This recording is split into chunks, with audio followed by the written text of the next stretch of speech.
రాబోయే పార్లమెంట్ ఎన్నికలలో బీజేపీ నుండి పోటీ చేస్తున్న తనను ఆశీర్వదించి గెలిపిస్తే అభివృద్ధి అంటే ఏమిటో చేసి చూపిస్తానని బీజేపీ జాతీయ ఉపాధ్యక్షురాలు మాజీ మంత్రి పాలమూరు పార్లమెంటు అభ్యర్థి డీకే అరుణ అన్నారు.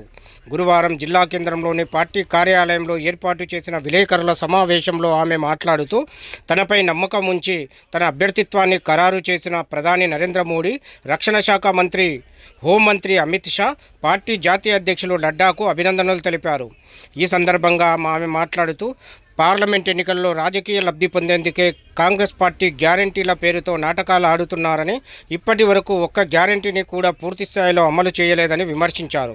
తెలంగాణ రాష్ట్రం అభివృద్ధి జరగాలంటే పార్లమెంటు ఎన్నికలలో 12 స్థానాలకు పైగా బీజేపీని గెలిపించాలని కోరారు. ఉమ్మడి పాలమూరు జిల్లాలోని 2 స్థానాలలో బీజేపీని గెలిపించాలని కోరారు.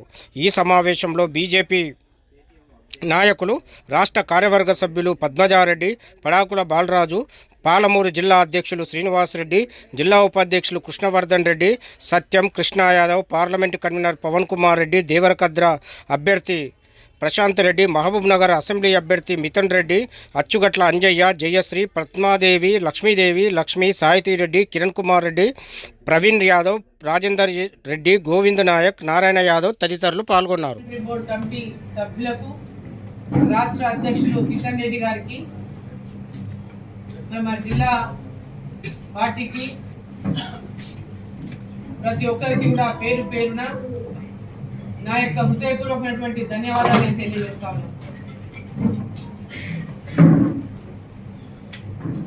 ఈరోజు మహబూబ్ నగర్ స్థానం గత ఎన్నికల్లో తక్కువ మెజార్టీతో భారతీయ జనతా పార్టీ మరి పోయిన ఎన్నికల్లో ఓడిపోవడం జరిగింది. నేనే ఆనాడు అభ్యర్థిని. ఆ రోజు కూడా కాంగ్రెస్ పార్టీ, బీఆర్ఎస్ పార్టీ ఇప్పుడు పోటీ చేస్తున్నటువంటి అభ్యర్థి ఆయా పార్టీల నుంచి ఆ రోజు పోటీ చేసిండు. ఆ రోజు బీఆర్ఎస్ పార్టీ అధికారంలో ఉంది, ఈ రోజు కాంగ్రెస్ పార్టీ అధికారంలో ఉంది. ఆ రోజు బీఆర్ఎస్ పార్టీ అధికారంలో ఉన్ననాడు 7 అసెంబ్లీ స్థానాలు, బీఆర్ఎస్ పార్టీ ఎమ్మెల్యేలు 50,000కు పైగా, ఒక్కొక్క ఎమ్మెల్యే 50,000 నుంచి 60,000 పైగా మెజార్టీతో గెలుపొందింది. ఆ తర్వాత జరిగినటువంటి పార్లమెంట్ ఎన్నికల్లో 2019 మార్చిలో నేను భారతీయ జనతా పార్టీలో చేరడం జరిగింది. మహబూబ్ నగర్ పార్లమెంటు స్థానానికి ఆనాడు నా అభ్యర్థిత్వాన్ని ఖరారు చేసి మరి ఆ రోజు నేను పోటీలో ఉన్నటువంటి సందర్భంలో ఆ రోజు జిల్లా వ్యాప్తంగా కూడా నరేంద్ర మోదీ గారి ఉన్నటువంటి విశ్వాసంతో జిల్లాలో అందరికీ కూడా పరిచయం ఉన్నటువంటి వ్యక్తిగా నా అభ్యర్థిత్వం అయితేనేమి, మోదీ గారి యొక్క నాయకత్వం అయితేనేమి, ఆ రోజు 3,33,353 ఓట్లతో 2వ స్థానంలో భారతీయ జనతా పార్టీ నిలవడం జరిగింది. మరి ఈ రోజు ఉన్నటువంటి పరిస్థితుల్లో రాష్ట్రంలో కాంగ్రెస్ పార్టీ అధికారంలోకి వచ్చింది. బీఆర్ఎస్ పార్టీ ఈరోజు పార్లమెంట్ ఎన్నికల్లో పోటీ చేద్దామన్నా ముందుకు వచ్చేటువంటి అభ్యర్థులు లేనటువంటి పరిస్థితులు ఎదుర్కొంటా ఉంది. కాంగ్రెస్ పార్టీ ఈరోజు అధికారంలో ఉన్నారు. 7 మంది ఎమ్మెల్యేలు కూడా కాంగ్రెస్ పార్టీ నుంచి విజయం సాధించింది. ఇక్కడ అప్పుడు ఏ విధంగా అయితే అధికారంలో ఉన్నటువంటి బీఆర్ఎస్ పార్టీలు ఇక్కడ 7 మంది ఎమ్మెల్యేలు ఉన్నారో, ఈ రోజు కూడా అధికారంలో ఉన్నటువంటి కాంగ్రెస్ పార్టీ నుంచి 7 మంది ఎమ్మెల్యేలు ఉన్నారు. కాకపోతే ఆనాడు కంటే ఈ రోజు గెలిచినటువంటి ఎమ్మెల్యేల మెజార్టీలు మరి అంత పెద్ద మెజార్టీ లేదనే విషయం మనకు అందరికీ కూడా తెలుసు. రాష్ట్రంలో కూడా బొట్టాబొట్టి మెజార్టీతో రాష్ట్ర ప్రభుత్వాన్ని ఏర్పాటు చేసింది కాంగ్రెస్ పార్టీ. ప్రజల లోపల పెద్ద ఎత్తున 6 గ్యారెంటీల విషయంలో హామీయే కానీ బీఆర్ఎస్ బీజేపీ పొత్తు అనేటువంటి అబద్ధపు ప్రచారమే కానీ పెద్ద ఎత్తున ఆనాడు బీఆర్ఎస్ పార్టీకి వ్యతిరేకంగా అనేక పోరాటాలు చేశాం. జైలుకి వెళ్ళిన భారతీయ జనతా పార్టీ కార్యకర్తలు నాయకులు పెద్ద ఎత్తున బీఆర్ఎస్ పార్టీకి తీవ్రమైనటువంటి వ్యతిరేకాన్ని తెలంగాణలో నిర్మించింది భారతీయ జనతా పార్టీ. ఆనాడు వాస్తవాలతో ప్రజల ముందుకి భారతీయ జనతా పార్టీ వెళ్ళింది. అబద్ధపు హామీలతో ప్రజలని మోసం చేయదలుచుకోకుండా ఏది అధికారంలోకి వస్తే ఏమేమి భారతీయ జనతా పార్టీ ప్రకటించినటువంటి హామీలను నెరవేరుస్తున్నటువంటి విశ్వాసాన్ని కల్పించినప్పటికీ కూడా వారు చేసినటువంటి ప్రచారాన్ని ప్రజల లోపల బీజేపీ బీఆర్ఎస్ ఒకటే ప్రచారం, 6 గ్యారెంటీలు అమలు చేస్తామన్నటువంటి ప్రచారం.